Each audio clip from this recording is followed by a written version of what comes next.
मंडळी, अभिनेत्री ऋता दुर्गुळे ही मराठी मनोरंजन सृष्टीतील एक लोकप्रिय अभिनेत्री आहे. आजवर ऋताने मराठी चित्रपट, रंगभूमी आणि OTTवर आपल्या अभिनयाची झलक दाखवली आहे. काही वर्षापूर्वीच ऋताने प्रतीक शहा याच्यासोबत लग्न गाठ बांधले. प्रतीक शहा हा देखील हिंदी टेलिव्हिजन विश्वातील एक मोठं नाव आहे. त्याने आजवर बऱ्याचशा सुपरहिट मालिकांचं दिग्दर्शन केलं आहे. ऋता आणि प्रतीकची भेट तिच्या सासूबाईमुळेच झाली. ऋता दुर्गुळे हिची पहिली मालिका ध्रुवामध्ये अभिनेत्री मुग्धा शहा यांनी ऋताच्या सासूची भूमिका साकारली होती. मुग्धा शहा ही ऋताची रिअल लाईफ सासू आहे. मुग्धा शहा आता बऱ्याच कालावधीनंतर स्टार प्रॉवर पुनरागमन करणार आहे. काही दिवसापूर्वी सुरू झालेल्या आनंदी या मालिकेत त्या महत्त्वपूर्ण भूमिकेत दिसणार आहे. आनंदी मालिकेने अल्पावधीतच प्रेक्षकांची मनं जिंकली आहेत. अनेक नाट्यमय घडामोडीनंतर आनंदी आणि युगंधर यांचं लग्न पार पडलं.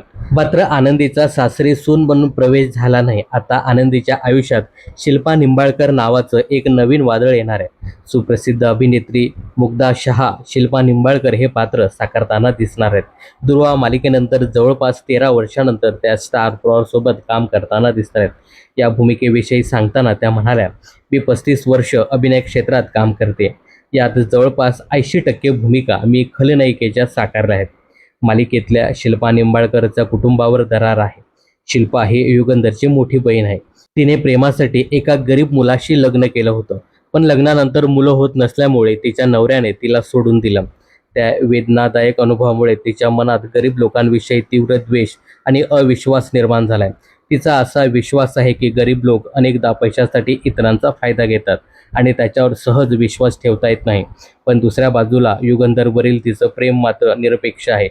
आपल्या भावासाठी ती स्वतःचा जीवही देऊ शकते. जेव्हा शिल्पाला युगंधर आणि आनंदीच्या लग्नाबद्दल कळतं, त्यामुळे काहीतरी इंटरेस्टिंग होणार यात मात्र शंका नाही. तेव्हा पाहायला विसरू नका आनंदी ही मालिका दररोज रात्री 9:30 वाजता फक्त स्टार प्रॉवर. आता या नव्या एंट्रीने मालिकेत कोणकोणते ट्विस्ट येतात हे पाहणं खूपच इंटरेस्टिंग ठरणार आहे. तर या नव्या एंट्रीबद्दल आणि एकंदरीत आनंदी या मालिकेबद्दल तुमचं काय मत आहे कमेंट्स करून नक्की सांगा. मनोरंजन क्षेत्रातील अशाच फिल्मी अपडेट जाणून घेण्यासाठी चॅनल जर सबस्क्राईब केलं नसेल तर जरूर करा.